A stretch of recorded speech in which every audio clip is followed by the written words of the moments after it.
Two wheeler తోలితే చట్టరీత్యా నేరం మరియు ప్రమాదకరం. అర్థమైందా? తోలకూడదు.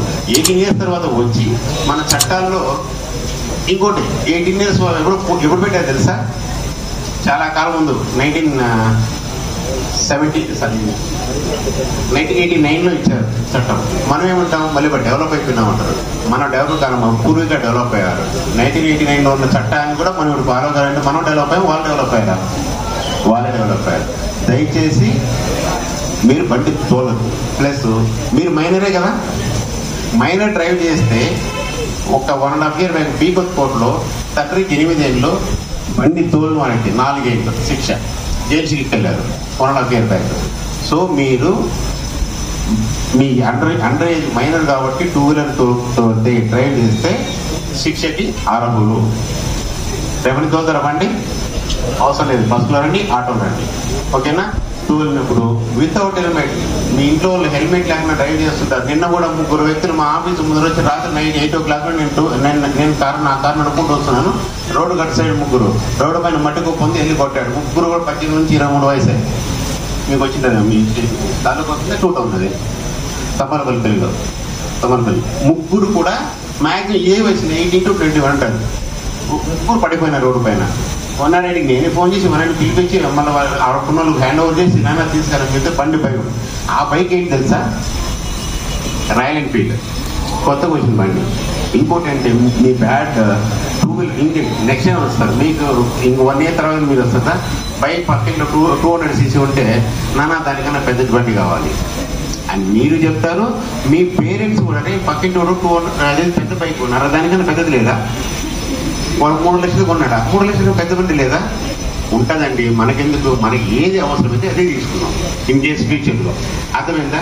అమ్మ మీరన్నా ఆడమైందా? మన రామోద్ గారు చెప్తూ రేపు ఆ స్టేజ్ వచ్చినప్పుడు పెళ్ళాంగు తయారైనా ఓకే.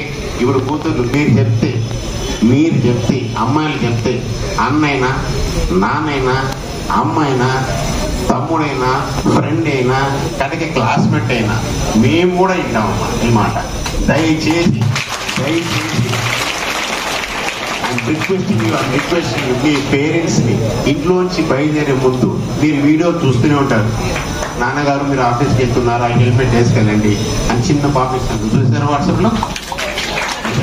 దయచేసి మీ పేరెంట్స్ హెల్మెట్ వేయండి, దయచేసి ఇవ్వండి.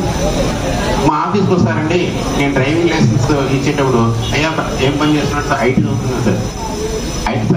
ఐటీలో జాబ్ సార్. ఇక్కడ బెంగళూరులో హెల్మెట్ వేస్తారు కదా, మీరు మానుపల్లి వేస్తారా అని అడుగుతానండి. ఇందాక మన సార్ చెప్పారు క్లాస్ తీసుకుంటాడు సార్ అని. సార్ బెంగళూరులో అక్కడ కంపల్సరీ సార్. 1989లో భారత మోటార్ వెహికల్ చట్ట ప్రకారము హెల్మెట్ వేసుకొని అప్పుడే చెప్పింది. బెంగళూరులో రూలు మనూరులో రూల్ లేదమ్మా. అంటే అతను చెప్తాను దేవుడా, ఒక పోలీసు వాడు ఒక అలాంటి ఆర్టీ కూడా వచ్చి మీకు మీ ప్రాణాన్ని కాపాడుకోమని చెప్పాల్సిన పని లేదు. అంతా చదువుకున్న వాళ్ళే కదా, ఈవెన్ ఐటీలో చదువుకున్నాడు కదా. మానపల్లి హెల్మెట్ సార్, బెంగళూరులో హెల్మెట్ వేస్తే ఇప్పుడు వస్తుంది హెల్మెట్. దయచేసి వేసుకోమని చెప్తాను. ఆడేదో ఫైన్ రాస్తారు, నాలంటే ఆటో రాసి 1000 రూపాయలు. మన తలకాయ కాస్ట్ 1000 రూపాయలైనా? మన తలకాయ కాస్ట్ 1000 రూపాయలు కాదు కదా. దయచేసి మీ పేరెంట్స్ చెప్పండి హెల్మెట్ వేసుకోమని చెప్పండి. లేకపోతే మీరే ఒక గిఫ్ట్గా ఇవ్వండి పేరెంట్కి. అదేవిధంగా మీరు కూడా అమ్మాయిలు గారు మీరు కూడా చెప్పండి. మీరు చదువుకున్నారు కదా, అమ్మాయిని ఎందుకు చదివిస్తున్నారు మీతో? Only not for the sake of salary. శాలరీని సంపాదించాలనుకుంటే ఏదో ఒక టీ కొట్టు పెట్టుకునైనా నెలకి లక్షలు సంపాదించుకుని ఉన్నారా లేదా? నాకు తెలిసి ఉన్నారు.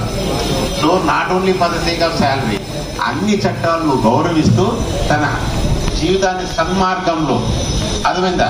ఇందాక చెప్పారు డ్రగ్స్ లాంటి ఇంకోటి ఏది చెడ్డది ఏది మంచిది తెలుస్తుందని. అవునా? ఇన్ కేస్ ఇంగ్లీష్లో ఏదైనా మెసేజ్ వస్తే మీ నాన్న మీ అమ్మగారు ఏం చేస్తారండి? అమ్మ ఏదో SMS చూడమ్మా అంటారంటారా? ఇది కరెక్ట్ లేదా క్లిక్ చేయలేదు. ఎందుకు?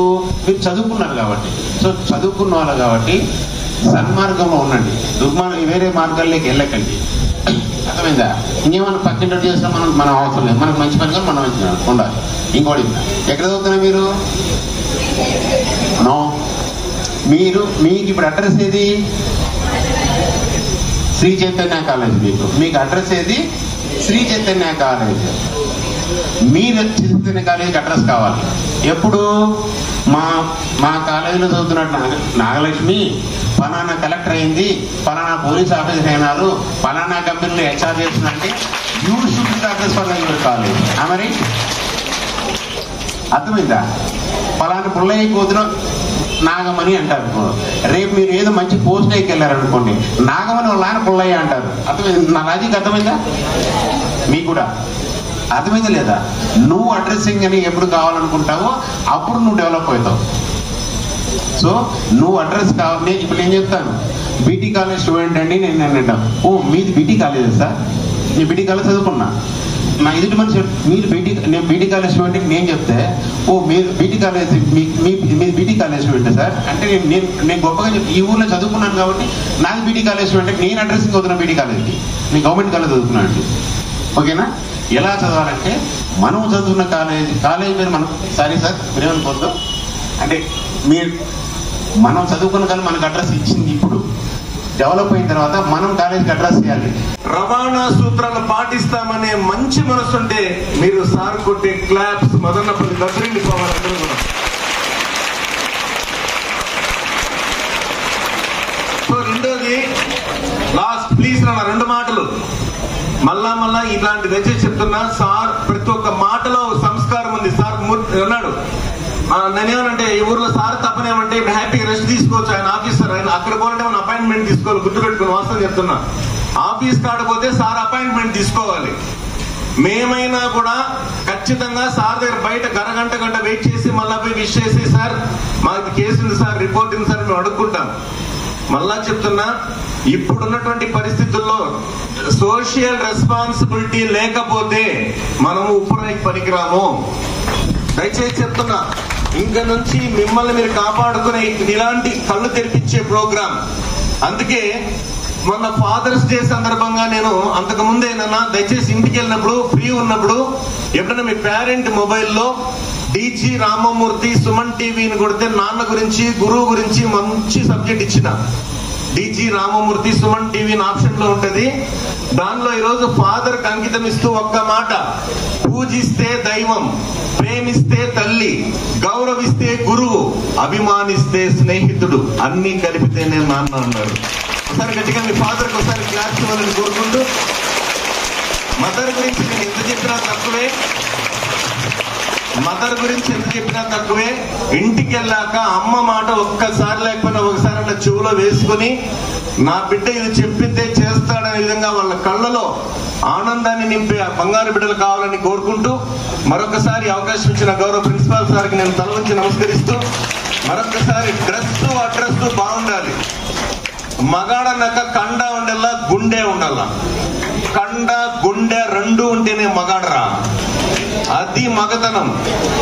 పిచ్చిగా వికారమైన ఆకారాలు పెట్టుకుంటే వాని మొహం చూస్తే వానికే వాంతికి వస్తుంది. అలాంటి మనదొద్దు. భారతీయ సాంప్రదాయమే ముద్దు. నా దేశం పావన గంగ, నా దేశం కర్ణాంతరంగా, నా దేశం భగవద్గీత, నా దేశం అగ్ని పునీత సీత సమరానికి నా దేశం మండు అగ్నిగుండం, సహనానికి నా దేశం నిండు మృత భాండం, నా దేశంలో పుట్టిన శిశువైన ఉక్కు పిండం, అదేరా నా భారతదేశ స్వరూపం. ధన్యవాదాలు.